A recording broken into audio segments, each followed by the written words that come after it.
আসসালামু আলাইকুম, সবাই কেমন আছেন? আশা করি আল্লাহর রহমতে ভালোই আছেন। তো আজকে নিয়ে এসেছি দেশি মুরগি ভুনা।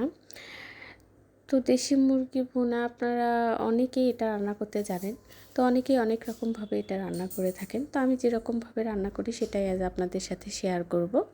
আমি প্রথমে মুরগিগুলোকে সুন্দরভাবে কেটে ধুয়ে পরিষ্কার করে নিয়েছি। আমার মুরগিতে অনেক তেল ছিল, অনেকগুলো ডিম ছিল।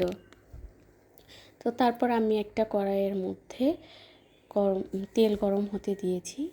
তারপর আমি এখানে পেঁয়াজ বাটা দিয়ে দিচ্ছি। তো পেঁয়াজ বাটা আমি কিছু সময় ভেজে নেব। কিছুটা কালার চেঞ্জ হয়ে আসলে আমি এখানে আরও মশলা অ্যাড করে দিব। তো আমি এখানে আরেকটা মশলা রেডি করে নিচ্ছি। এখানে আমি 1 চামচ পরিমাণ আদা বাটা, 1 চামচ পরিমাণ রসুন বাটা, 1 চামচ পরিমাণ লবণ, 1 চামচ পরিমাণ হলুদ গুঁড়া আর আমি আধা চামচ পরিমাণ মরিচ গুঁড়া দিয়েছি। তো আপনারা ঝালটা আপনাদের পছন্দ অনুযায়ী দিবেন। আমার মরিচটা অনেক ঝাল, এজন্য আমি একটু কম করে দিয়েছি। তারপর আমি এখানে সামান্য গরম মশলা দিয়েছি। এটা বাসায় রেডি করা গরম মশলা।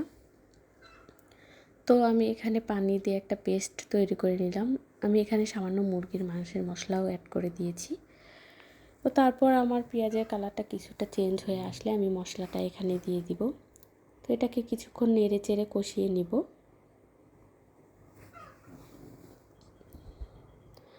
তো আমার কষানো কিছুটা হয়ে আসলে আমি এখানে একটু পানি অ্যাড করে দিব, যাতে মশলাটা পুড়ে না যায়।